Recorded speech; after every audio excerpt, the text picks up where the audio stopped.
సభ పరిశుద్ధులకు చిన్న బిడ్డలకి అవసరకి మన రక్షకుడు ప్రభువులైనటువంటి యేసుక్రీస్తు నామమున మీ అందరికీ వందనాలు తెలియజేస్తూ ఉన్నాను. గతించిన ఆదివారం నుంచి ఒక ఆదివారం వరకు దేవుడు మనల్ని కాచి కాపాడి తన రెక్కల కింద భద్రపరుచుకొని ఈ రీతిగా మనలందరినీ కూడా ఆయన యొక్క సంధానంలో చేరి ఆత్మతోనూ శక్తులతోనూ ఆయన ఆరాధించుకునే గొప్ప భాగ్యాన్ని దేవుడు మనకు అనుగ్రహించిన దాన్ని బట్టి మనం ఎంతో సంతోషిస్తూ ఉన్నాం. అలాగే ప్రతి ఒక్క ఆదివారం కూడా ప్రార్థన ద్వారా ఆరాధన అనేది ప్రారంభించబడుతూ ఉన్నది. ఆ తర్వాత రెండవదిగా దేవుడు మనకిచ్చినటువంటి స్వరాల నుంచి దేవుడిని పాపల ద్వారా మహిమపరుస్తూ ఉన్నాం. మూడవదిగా దేవుని యొక్క వాక్యాన్ని మనము ధ్యానించుకుంటూ ఉన్నాం. అందుకే ఈ యొక్క ప్రభుత్వ ఒక అంశాన్ని మనం నేర్చుకోకపోతూ ఉన్నాం. ఆ అంశం పేరు ఏంటి అని చెప్పి యాకోబు యొక్క జీవితాల గురించి మనం ఆలోచించబోతూ ఉన్నాం. ఎవరి జీవితాల గురించి అంట? యాకోబు యొక్క జీవితాల గురించి మనం ఆలోచించబోతూ ఉన్నాం. వాస్తవికంగా బైబిల్లో ఎంతమంది యాకోబులు ఉన్నారు? ఇంచుమించు 4 యాకోబులు మనం చూస్తాం. ఇస్సాకు పుట్టినటువంటి ఒక కుమారుడు పాత నిబంధనలో ఉన్నటువంటి ఆయన ఏశావు, యాకోబు అనేటువంటి ఒక వ్యక్తిని మనము చూడగలము. ఆ తర్వాత జబదే కుమారుడైనటువంటి యాకోబు అనేటువంటి వ్యక్తిని మనము చూస్తూ ఉంటాం.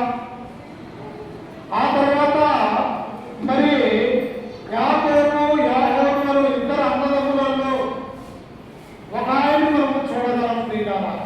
నాలుగో వారు ఎవరో అంటే ఆయన యేసు క్రీస్తు పుట్టిన తర్వాత పుట్టినటువంటి వాడు మరియమ్మకి యేసేపుకు కలిగినటువంటి 4 కుమారులలో ఒక కుమారుడు యాకోబు అన్నటువంటి పేరు కలిగినటువంటి వాడు.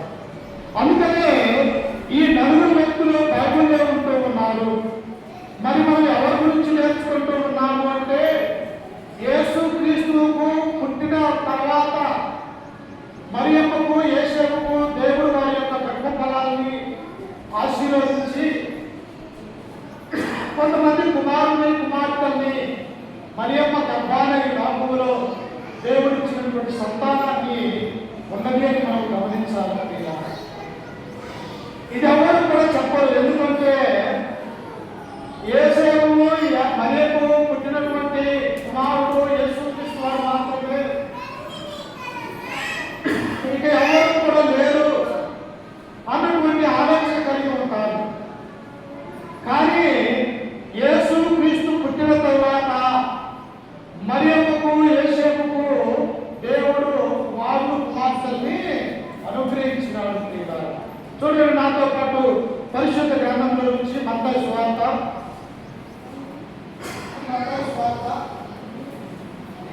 13వ అధ్యాయము.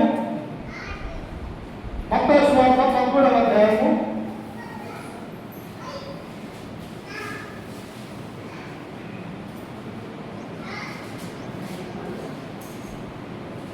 53వ వచనం చదువుకుందాం. మత్తయి సువార్త 13వ అధ్యాయం 53వ వచనం. యేసు ఈ ఉపమానమును చెప్పి చాలించిన తర్వాత ఆయన అక్కడి నుండి వెళ్ళి స్వదేశములకు వచ్చి సమాజ మందిరములలో వారిని బోధించుచుండెను. అందువలన వారు ఆశ్చర్యపడి ఈ జ్ఞానము ఈ అద్భుతములను ఇతనికి ఎక్కడి నుండి వచ్చినవి? ఇతను వడ్లవారి కుమారుడు కాడా? ఇతని తల్లి పేరు మరే కాదా? యాకోబు, యోసేపు, సీమోను, యోదా అను ఇతని సహోదరులు కాడా? ఇతని అక్క చెల్లెళ్ళందరూ మనతోనే ఉన్నారు కదా. చూడండి, ఎవరున్నారు ఇక్కడ? యేసుక్రీస్తు వారు తన స్వదేశమైనటువంటి ఆ యొక్క గలిలయ ప్రాంతం అనే ఆ ప్రాంతానికి వచ్చి ఉన్నప్పుడు కపెర్నహూము ఆ పట్టణంలో వారి యొక్క తల్లి తండ్రిగా పిలువబడుతున్నటువంటి యేసేపు, అలాగే వారి యొక్క అన్నదమ్ములుగా ఉన్నటువంటి 4 మనం ఎక్కడ చూస్తూ ఉన్నాం. యేసుక్రీస్తు పుట్టిన తర్వాత ఎంతమంది పుట్టారట? 4 కుమారులు, 2 కుమార్తెలు పుట్టి ఉన్నారని గ్రంథం మనకు తెలుస్తుంది. అయితే ఆయన ఎలాంటి వాడో చూడండి.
మనసును మార్చుకొని దేవుళ్ళకి రండి అని మనం అడిగితే ఏమంటారో తెలుసా? అయ్యా, శిలువ మీద ఉన్నటువంటి 3 మేకులు తీసుకోలేనటువంటి వాడు ఒక నేర చరిత్రగా లేకపోతే నేరం చేసినటువంటి వాడిగా బంధువుల మధ్య శిలువైనటువంటి యేసుక్రీస్తు వారు దేవుని యొక్క కుమారుడు ఎలాగో అవుతుందని అనేక మంది కూడా ఆయన్ని దూరం చేసుకునే వారిగా ఉంటారు. ప్రియులారా, ఇక్కడ కూడా వాళ్ళు ఏమంటూ ఉన్నారో తెలుసా? ఆయన బోధకు ఆశ్చర్యపడి ఈ జ్ఞానము ఈ అద్భుతములు ఇతనికి ఎక్కడి నుండి వచ్చినవి, ఇతను వడ్లవారి కుమారుడు కాడా? చూసారా, ఆయన యొక్క స్థితిని ఆలోచన చేస్తూ ఉన్నారు. ఇతని వడ్లవారి కుమారుడు కదా, ఇతనికి ఇంటి జ్ఞానము ఇంటి అద్భుతాలు సూచక్రియలు ఈ యొక్క లోకంలో ఈ యొక్క పట్టణంలో చేయగలుగుతూ ఉన్నాడే, ఎలాగూ చేయగలుగుతూ ఉన్నాడు అని చెప్పేసి ఆ ఉన్నటువంటి అధికారులు అనేక మంది కూడా ఆశ్చర్యానికి లోనైనటువంటి వారిగా మనం చూస్తూ ఉన్నాం. కాబట్టి క్రీస్తు పుట్టిన తర్వాత ఎంతమంది సహోదరులు ఉన్నారంట? 4 ఉన్నారు. ప్రియులారా, వారిలో ఉన్నటువంటి ఆయనే ఒక ఆయన పేరు యాకోబు అన్నటువంటి సత్యాన్ని మనం గ్రహించాలి. ఈ యాకోబు మొదటగా దేవుని నమ్మలేదు. యేసుక్రీస్తు పుట్టిన తర్వాత ఆయన అన్నదమ్ములైనటువంటి వారు లేకపోతే వారి యొక్క చెల్లెళ్ళు మొదటగా ఏం చేశారంట? అసలు యేసుక్రీస్తును వెంబడించినటువంటి వారు కాదు, దేవుని యొక్క మాటలు విన్నటువంటి వారు కాదు. ఏదో ఆయన అలా చెప్పుకుంటూ పోతూ ఉన్నాడులే, మనకెందుకులే, ఇదిగో మన అన్నే కదా, ఈయన మన అన్నగా ఉన్నటువంటి యేసుక్రీస్తు వారు మన సహోదరుడు కదా, ఈయన దేవుడి కుమారుడు ఎట్లయితాడు అని చెప్పేసి లోకంలో ఉన్న వారు ఎలాగైతే ఆలోచిస్తూ ఉన్నారు, ఆయన తమ్ముళ్ళు లేనటువంటి 4 కూడా యేసుక్రీస్తునందు విశ్వాసం అనేది ఉంచలేదు. ఉంచుతారమ్మా? నేను సేవకుని, నా తమ్ముడు దేవుడి యొక్క సేవకునిగా కావాలని ఏమైనా అవకాశం ఉన్నదే లేదు. ఎందుకంటే తన యొక్క ఆలోచనలు వేరుగా ఉంటాయి, తన యొక్క తలంపులు ఆలోచనలు వేరుగా ఉంటాయి. అలాగనే యేసుక్రీస్తు యొక్క సహోదరులు కూడా ఈయన దేవుడి యొక్క కుమారుడని, ఈయన రక్షకుడని ఈ 4 అన్నదమ్ములు వాళ్ళు ఏం చేశారంటే క్రీస్తుని అసలు నమ్మలేదు. ప్రియులారా, మరి చూడండి, మరి ఎలా నమ్మలేదు? యోహాను సువార్త 7వ అధ్యాయము ఎలా నమ్మలేదు అన్నారు చూడండి. యోహాను సువార్త 7వ అధ్యాయము మొదటి వచ్చిందండి, చదువుకుందాం. యోహాను సువార్త 7వ అధ్యాయం మొదటి వచ్చిందండి. అటు తరువాత యూదులు ఆయనను చంపయత్నించినప్పుడు యేసు యూదయలో సంచరించిన వలన గలిలయలో సంచరించుచుండెను. యూదుల పండుగైన పన్నశాలల పండుగ సమీపించిన కనుక ఆయన సహోదరులు ఆయనను చూసి, నీవు చేయుచున్న క్రియలు నీ శిష్యులను చూచున్నట్లు ఈ స్థలము విడిచి యూదయకు వెళ్ళుము అన్నారు.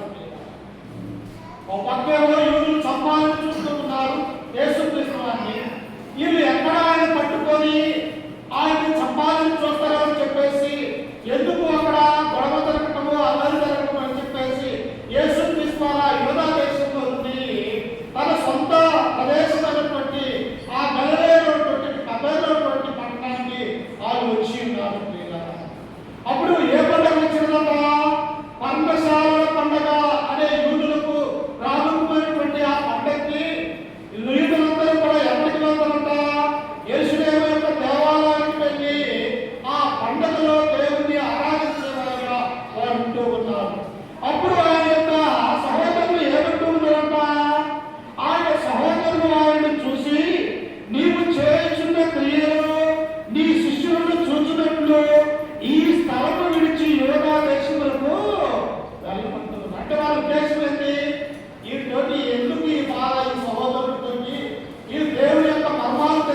ఏమని సెలవిచ్చిందో ఒకసారి చూడండి. కీర్తనలు 69వ కీర్తన 8వ వచనాన్ని మనం చదువుకుంటే దావీదు కీర్తనలో కూడా ఆయన గురించి మనకు తెలియజేస్తూ ఉన్నాడు. చూడండి ఒకసారి 69వ కీర్తన 8వ వచనము, నా సహోదరులకు నేను అన్యుడనైతిని, నా తల్లి కుమారులకు పరుడనైతిని. చూసారా, ఈ మాట జరుగుతుందని చెప్పేసి దావీదు మహారాజు ద్వారా దేవుడు ముందుగానే సెలవిచ్చాడు. అయ్యో, యేసుక్రీస్తు కన్యకైనటువంటి మరియ గర్భాన్ని ఈ లోకంలో జన్మించిన తరువాత ఆయన ఈ లోకంలో పరలోక రాజ్య మర్మాలు అనేకులకు బోధిస్తూ ఉన్నప్పటికీ కూడా తన తల్లి ఆయన పుట్టిన తర్వాత మరలా ఆ తల్లికి కుమారుడు కలిగినప్పుడు వారు వినరు ఆ మాట్లాడినటువంటి సత్యాన్ని ముందుగా తెలుసుకున్నటువంటి వాడని దావీదు మనకు సెలవిస్తూ ఉంటాడు. ఏమైపోయాడు తన అన్నదమ్ములకి? అందుకని ఇక్కడ అంటూ ఉన్నాడు, నా తల్లి కుమారులకు పరుడునైతిని, నా సహోదరులకు నేను అన్యుడైపోయాను. నా తల్లి యొక్క పుట్టినటువంటి అన్నదమ్ములకు నన్ను ఒక అన్యుడిలాగా చూస్తూ ఉన్నారు. నన్ను ఒక యూదుడిలాగా, వారి యొక్క సహోదరులాగా, లేకపోతే పెద్దగా నన్ను చూడట్లేదు, కానీ నన్ను ఒక అన్యుడిగా నన్ను ఎంచుకున్నటువంటి వారిగా ఉన్నారు అని ఆయన ఈ రీతిగా ఈ బాధపడతాడని చెప్పేసి దేవుడు ముందుగా ఆయన ప్రవక్త ద్వారా తెలియజేశాడు. అందుకని ఇంకా మనం సెలవిస్తే ఏమంటుందో చూడండి ఒకసారి. ఏబు కూడా ఈ విషయాన్ని మనకు తెలియజేశాడు. ఏబు గ్రంథం 19వ అధ్యాయం 13వ వచనంలో మనం చదువుకుంటే అదే విషయాన్ని మనం ఎక్కడ చూడగలం. ఒకసారి చూడండి, ఏబు గ్రంథము 19వ అధ్యాయం 13వ వచనాన్ని మనం చదువుకుందాం. ఆయన నా సోదరులను నాకు దూరం చేసి ఉన్నాడు, నా గడవలను నాకు కేవలము అన్యులని, నా బంధువులు నా ఇద్దరు రాకై ఉన్నారు. బంధువులే కదా ఆయన, తన సంతానములు లేక, తన తర్వాత పుట్టినటువంటి చెల్లెలేగా, కానీ ఇప్పుడు ఆయన ఏమైపోయాడు? ఆయన అన్యుడిగా ఎంచబడుతూ ఉన్నాడు. అంతేకాదు తన యొక్క రక్త సంబంధికులు సైతం కూడా ఆయన్ని దూరం పెట్టేవారుగా ఉన్నట్టుగా మనం చూస్తూ ఉన్నాం. అందుకని దేవుడు ముందుగా చెప్పాడు. ఏమేమి చెప్పాడో తెలుసా? ఒక తల్లికి కుమారులకు పడదు, ఒక అత్తకు ఒక కోడలకు పడదు, ఒక అన్నదమ్ములను ఎదుర్కొ జరగమాడుతారు. అందుకనే అనేక విషయాలలో కూడా ఒకరికొకరు పసుపు అనే మాటని కూడా ఈ బైబిల్లో మనం చూడగలం. అందుకనే ఈయన గురించి సొంత అన్నదమ్ములు నమ్మనటువంటి వారుగా మనం చూస్తూ ఉంటాం. ఇంకా అంతేకాదు ప్రియులారా, అనేక విషయాలలో అన్నదమ్ములు యేసుక్రీస్తును బాధపెట్టినటువంటి వారిగా మనం చూడగలం. చూడండి, పరిశుద్ధ గ్రంథంలో నుంచి మనం చదువుకుంటే ఆయన ఏం చేశాడో చూడండి ఒకసారి. ఆ యొక్క వారందరూ కూడా ఆయన గురించి ఏమని సెలవించాడో మార్కు సువార్త 3వ అధ్యాయము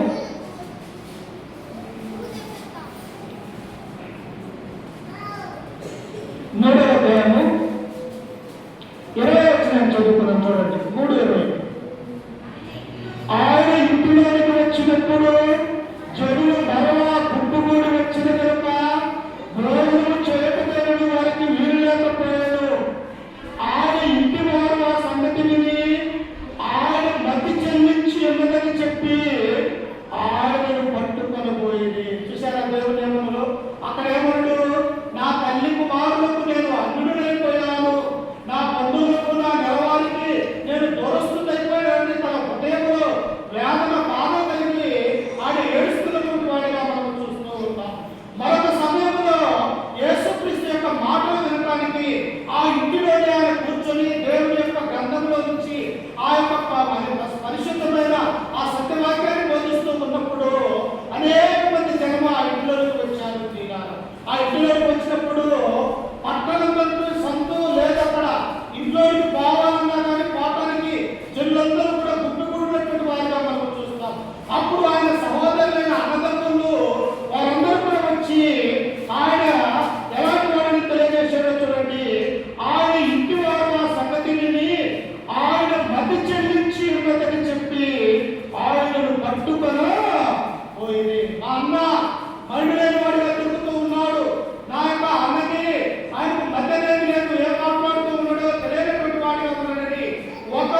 అప్పగించే వారిగా ఉంటూ ఉంటారు.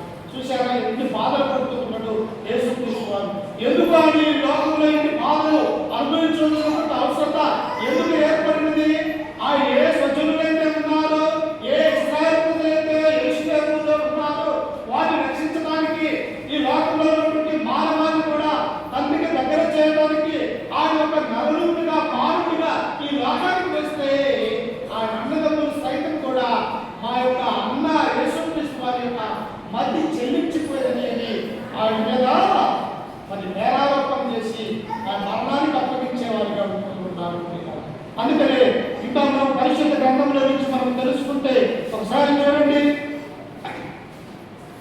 మత్తయి సువార్త 12వ అధ్యాయం 46వ వచనంలో కూడా చదువుకుంటే ఆయనకి ఎన్ని వేదనలు తన అన్నదమ్ముల ద్వారా కలుగుతూ ఉన్నాయి. ఒకసారి చూడండి, మత్తయి సువార్త 12వ అధ్యాయం 46వ వచనాన్ని చదువుకుందాం. ఆయన జనసమూహంతో ఇంతలో మాట్లాడుచుండగా ఆయన తల్లియు సహోదరులు ఆయనతో మాట్లాడవచ్చు వెలుపల నిలిచి ఉండేది. అప్పుడప్పుడు ఇదిగో నీ తల్లియు నీ సహోదరులు నీతో మాట్లాడవలని వెలుపల నిలిచి ఉన్నారని ఆయనతో చెప్పారు. యేసుక్రీస్తు వారు మాట్లాడుతూ ఉన్నారు మాకు ఇంటిలో, ఆయన బోధిస్తూ ఉన్నారు. వీళ్ళు ఆయన వరకు ఎవరెవరు వచ్చారంట? ఆయన తల్లి అయినటువంటి మరియా, ఆయన యొక్క సహోదరులు ఉన్నటువంటి నలుగురు, తర్వాత వారి చెల్లెళ్ళందరూ కూడా ఆ ఇంటిలోకి రావడానికి ఇదిగో అక్కడ వచ్చి ఉన్నారు. అప్పుడు ఆవిడ లేచి, అయ్యా ప్రభువా, ఇదిగో నీ తల్లి అయినటువంటి మరియా, నీ అన్నదమ్ములు, నీ రక్త సంబంధికులు ఇదిగో ఇంటి బయట నిలుచుని ఉన్నారు అని చెప్పేసి ఒక మనిషి క్రీస్తుకు తెలియజేస్తూ ఉన్నారు.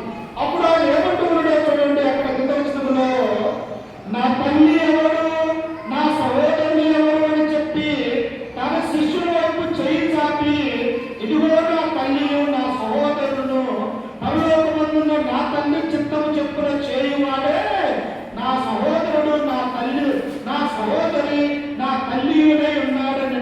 చూసారా? అంటే తన సహోదరులు తన నమ్మకం లేదని, తన తల్లి తన యొక్క సహోదరులు ఆయన విశ్వాసం ఉంచడం లేదని, ఇదిగోని తల్లిని సహోదరుని చెల్లెలు వచ్చినారని క్రీస్తుకు చెప్పినప్పటికీ కూడా ఆయన అంటున్నాడు, ఎవరు నా తల్లి, ఎవరు నా సహోదరులు, ఎవరు నా చెల్లెళ్ళు? ఇదిగో ఎవరైతే నా మాట విని ఆయన గ్రహించి హృదయం విశ్వసించి నేను దేవుని యొక్క కుమారుడని ఏ హృదయం అయితే, ఏ మనసు అయితే నన్ను ఒప్పుకుంటూ ఉన్నదో, ఇదిగో వాక్యం నిలుచున్నటువంటి మీరే నా తల్లి, నా సహోదరులు, నా చెల్లెలు అని చెప్పేసి దేవుడు వారిని చూపిస్తూ ఉన్నాడు. చూశారా? దేవుడికి ఎటువంటి పక్షపాతం లేదు. తన సహోదరులు సైతం దేవుని ఎడల భయభక్తి విశ్వాసం కలిగి లేనప్పుడు వారిని దూరం పెట్టినటువంటి వారిగా మనం చూస్తాం. ఆయన సహోదరులు ఆయన హింసిస్తూ ఉన్నప్పుడు ఆయన దూషించి ఈయనకు బదిలీలు చెల్లించినాకని ఆయన అపాస్యం చేసినప్పటికీ కూడా ఎవరిలో చూసుకున్నాడు? ఆయన తల్లిని సహోదరుని మనలో చూసుకున్నాడు. ఎవరైతే క్రీస్తునందు ఉంటారు, ఎవరైతే దేవుని యొక్క వాక్యాన్ని విధేయత కలిగి ఉంటారు, ఎవరైతే ప్రభువులు మన యొక్క హృదయంలో రక్షకుడిని అంగీకరిస్తారో వారు ప్రభు ఏమన్నాడు తెలుసా? ఇదిగో నా తల్లియు, ఇదిగో నా సహోదరులు, ఇదిగో నా చెల్లెలు అని దేవుడు సంబోధిస్తూ ఉన్నాడు. అందుకనే ప్రియులారా, దేవుడికి ఎటువంటి పక్షపాతం కూడా లేనటువంటి వారిగా మనం చూస్తూ ఉన్నాం. అందుకనే ఇంకా మనం చూస్తే అయితే ఎప్పుడు ఆయన సహోదరులు ఆయన ఎందుకు విశ్వాసం కలిగి ఉన్నారు, ఎప్పుడు మరి క్రీస్తు గురించి ఆలోచన కలిగి ఉన్నారు అని మనం ఒకసారి ఆలోచిస్తే తర్వాత తన సహోదరులు, తన తండ్రి, తన చెల్లెళ్ళు అందరూ ఆలోచిస్తున్నారు. చూసారా? మనకేమో నమ్మలా ఆయన ఈ లోకంలో ఉండి 33 సంవత్సరాలు ఈ లోకంలో అనేక అద్భుతాలు సూచక్రియలు జరిగించినప్పటికీ కూడా వారి అన్నదమ్ములు, వారి చెల్లెళ్ళు ఎవరు నమ్మలే. కానీ ఎప్పుడు నమ్మారో తెలుసా?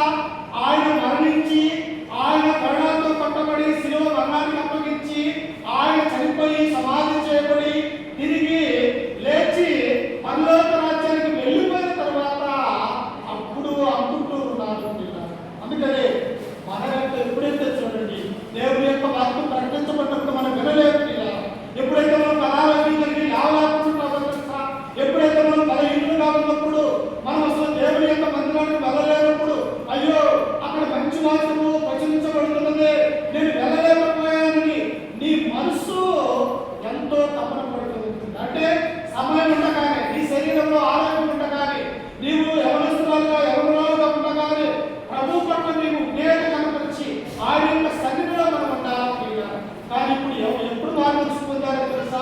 క్రీస్తు మరణించిన తర్వాత వారి నుండి వెళ్ళిపోయిన తర్వాత ఆయన కలువరిలో మరణించి సమాధి చేయబడి తిరిగి ఈ లోకంలో నుండి పూర్తిగా తండ్రి యొద్దకు వెళ్ళిన తర్వాత ఆయన సహోదరుడు మాకు కలుసుకుంటారు. చూడండి ఆ మాట కూడా చూద్దాం. అపోస్తలుల కార్యములు 10వ అధ్యాయము. అపోస్తలుల కార్యములు 10వ అధ్యాయము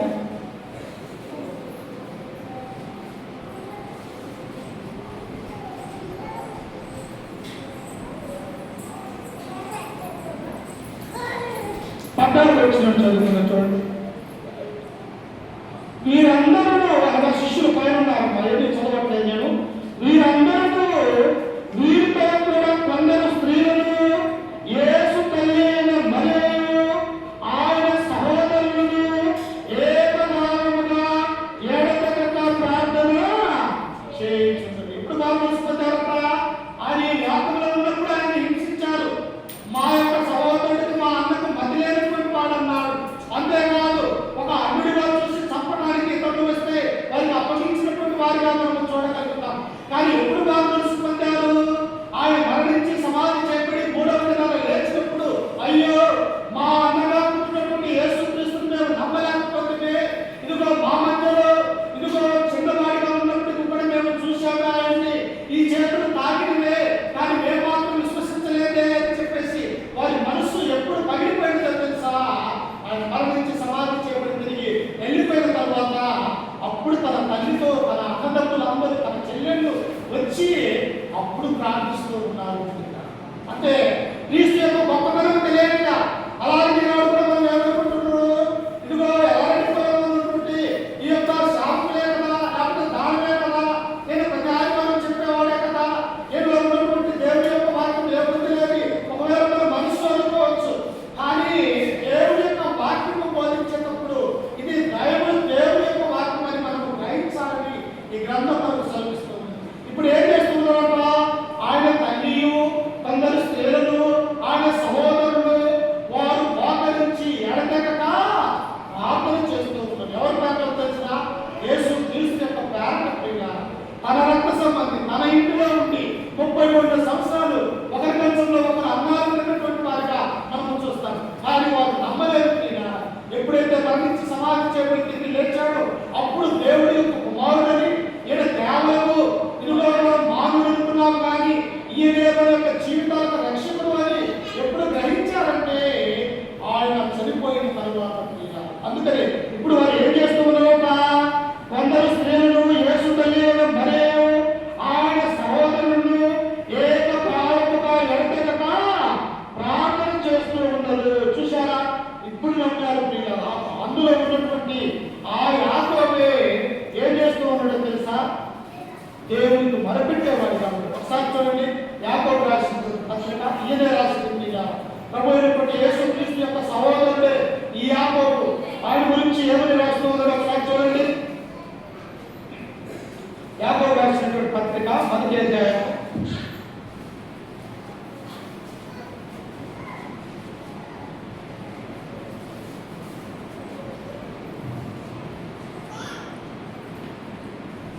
10వ వచనం చదువుతున్నాను చూడండి ఒకసారి. దేవుడి యొక్కయు ప్రభు అయిన యేసుక్రీస్తు యొక్కయు దాసుడైన, చూసారా? తనను తాను తగ్గించుకుంటూ ఉన్నాడు. ఏ అన్నదమ్ములైతే ఆమె మరి మతి చెల్లించిందని అన్యుడని ఎచ్చబడుతూ ఉన్నాడో, తర్వాత మారు మనసు కలిగి ఉన్న తర్వాత ఈ యొక్క యాకోబు అంటే నలుగురిలో ఒక తమ్ముడైనటువంటి యొక్క యాకోబు ఈ పత్రిక రాస్తూ ఉన్నాడు. పత్రిక రాస్తూ ఏమంటారు?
అంతేకాదు ప్రియులారా, ఎక్కడన్నా సమస్య వస్తే ఈ యొక్క యాకోబు ఎవరన్నా క్రైస్తవులు బాధపడుతూ ఉంటే, లేకపోతే ఎవరైనా ఇదిగో బాధ విషయంలో అటు ఇటుగా ఉన్నట్లయితే ఈ యొక్క యాకోబు ఎలా ఉన్నాడో తెలుసా? యేరుషలేము యొక్క సంఘములో సంఘానికి అధ్యక్షుడిగా ఉన్నట్టుగా చూస్తూ ఉన్నాం. మంచి చెడ్డలు మరి ఉండేవాడిగా చూస్తూ ఉంటాం. ఇంకా ఎలా ఉన్నాడంటే ఆయన ఒకసారి చూడండి, అపోస్తలుల కార్యములు 17వ అధ్యాయము 11వ వచనంలో మనం చదువుకుంటే ఈ యొక్క యాకోబు ఎన్ని సమస్యలు తీర్చి ఉన్నాడో మనం తెలుసుకోగలము. చూడండి ఒకసారి అపోస్తలుల కార్యములు 17వ అధ్యాయము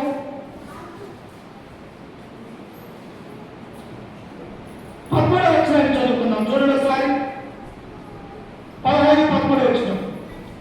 వారు చాలించిన తరువాత యాకోబు ఇతరులను, సహోదరులారా నా మాట ఆలకించుడి, అడవులలో నుండి దేవుడు తన నామము కొరకు ఒక జనమును ఏర్పరచుకున్నట్టు వారిని ఎలాగూ మొదట కటాక్షించను సుమేరు వివరించి ఉన్నాడు. ఎందుకు ప్రవక్తల వాక్యములు సరిపడి ఉన్నవి కనుక. చూసారా, అక్కడ ఒక సమస్య వచ్చినది ప్రియులారా. ఏంటి ఆ యొక్క సమస్య?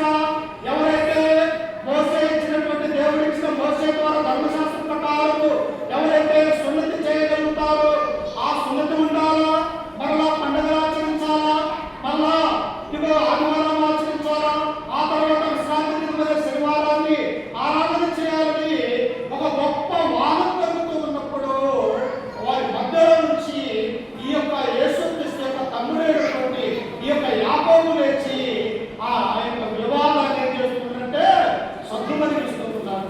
అంటే చాలా లోపం కలిగినటువంటి వ్యక్తి యాకోబు. అంతేకాదు ప్రియులారా, ఈయన గొప్ప ప్రార్థనా పరుడు యొక్క యాకోబు. ఎందుకో తెలుసా? ఆయన ప్రతి రోజు కూడా గంటల తరబడి మోకరించి ఆయన యేసుక్రీస్తు ద్వారా తండ్రికి ఎల్లప్పుడూ ప్రార్థన చేసేవాడు ప్రియులారా. అంతేకాదు, మీరందరూ కూడా ప్రార్థన చేయండి, ప్రార్థన ద్వారా మనకు విజయాన్ని దేవుడు ఇస్తాడు. ఏ సమస్య ఉన్నా, ఏ బాధ ఉన్నా మనం మోకరించి ప్రార్థన చేయాలి. తన అన్నదమ్ములకు, సంఘానికి, అనేక మందికి బోధించినటువంటి వాడిగా మనం చూస్తూ ఉంటాం. అందుకని ఆయన రాసినటువంటి యాకోబు రాసినటువంటి పత్రికలు మనం చూస్తూ ఉన్నప్పుడు, మీలో ఎవరికైనా శ్రమ కలిగినా వాడు ప్రార్థన చేయవలను, మీలో ఎవరికైనా సంతోషం కలిగినా అతడు పాటలు పాడవలను. అంటే మీలో ఎవరికైనా శ్రమ వచ్చినా, బాధ వచ్చినా మొదటిగా ఏం చేయాలా? ప్రార్థన చేయాలనుకుంటారు. అతను ఎలా ప్రార్థన చేసాడో తెలుసా?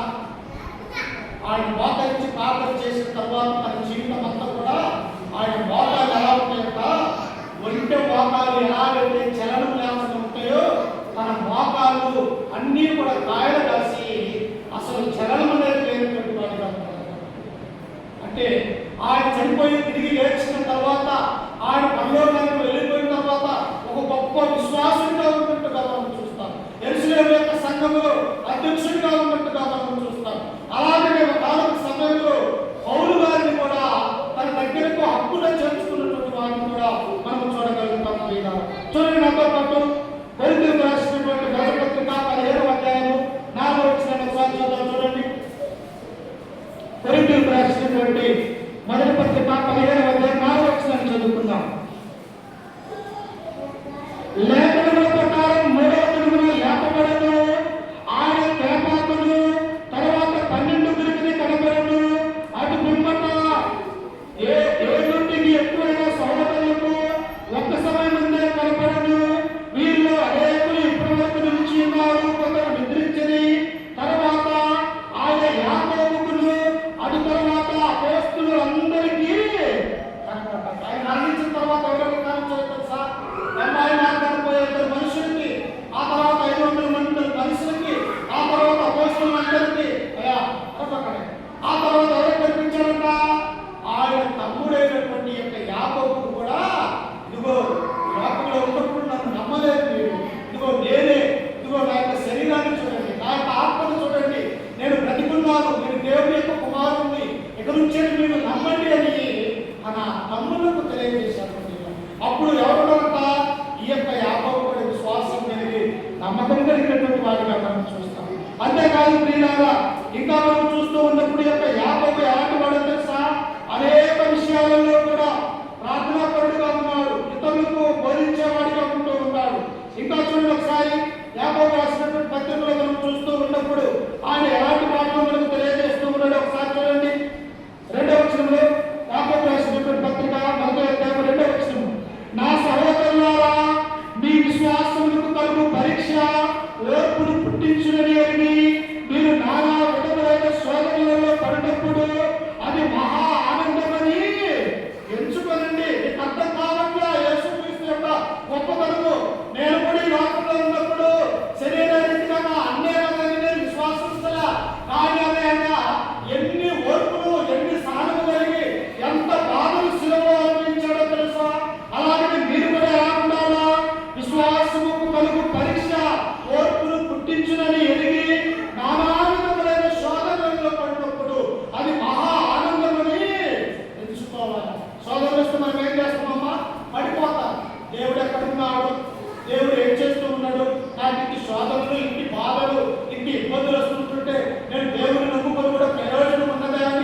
అందుకని ఇంకా చూడండి 13వ వచనంలో,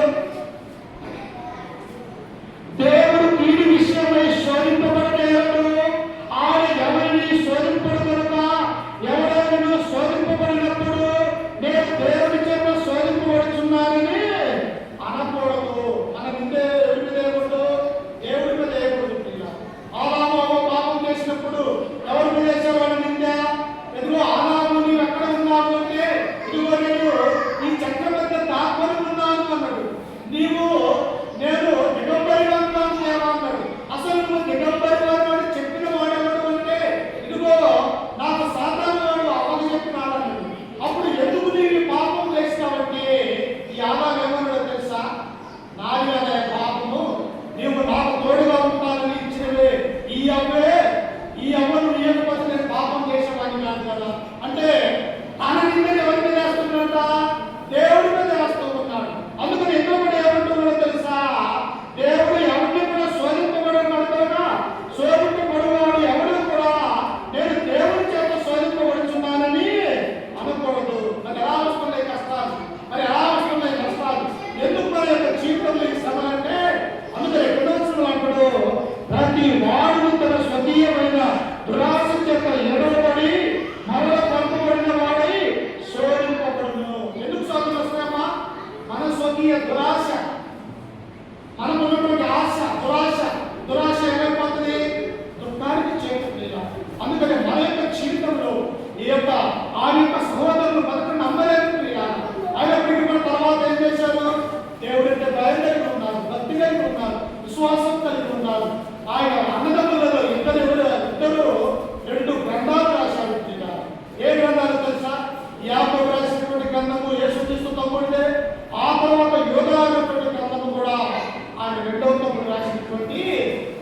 చూసారా ఆయన అన్నదమ్ములు రక్త సంబంధించిన క్రీస్తు ఎంత బాధపడ్డాడు అన్నటువంటి సత్యాన్ని మనం చూస్తూ ఉంటాం. అందుకనే చివరిగా మాట గురించుకుందాం. చూడండి, యోహాను సువార్త 1వ అధ్యాయము 11వ వచనాన్ని మనం చదువుకుందాం.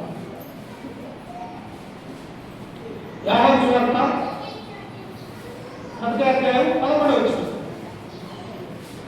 ఆయన తన స్వకీయులకు వచ్చెను, ఆయన స్వకీయులు ఆయనను అంగీకరించలేదు. ఎవరు వద్దకు వచ్చారంట?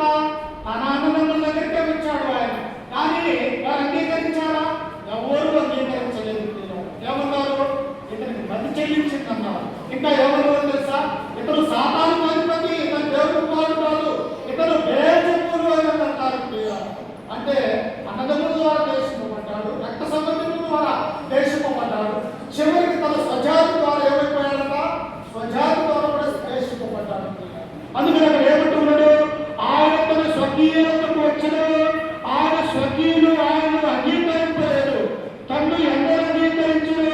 వారందరికీ అనగా తన నామమందు విశ్వాసం ఉంచిన వారికి దేవుని పిల్లలకు ఆయన అధికారము అనుగ్రహించను. తన స్వకీయులు నమ్మకపోయినా పర్వాలేదు, కానీ దేవుడు ఏమంటున్నాడో తెలుసా? ఎవరైతే క్రీస్తులు ఒప్పుకుంటారో, ఎవరైతే దేవుడిని సొంత లక్ష్యంగా అంగీకరిస్తారో వారందరికీ ఏం అవకాశం ఇచ్చారు? మీరందరూ నా పిల్లలు అని దేవుడు మనకు సెలవిస్తున్నాడు. కాబట్టి దేవుడి పిల్లలుగా మారాలంటే, దేవుడి యొక్క బిడ్డలుగా, దేవుడి యొక్క కుమార్తెలుగా ఈ లోకంలో మనం జీవించాలంటే ఆయన యొక్క వాక్యాన్ని వినాలా, విన్నటువంటి వాక్యాన్ని హృదయంలో ఉంచుకోవాలా.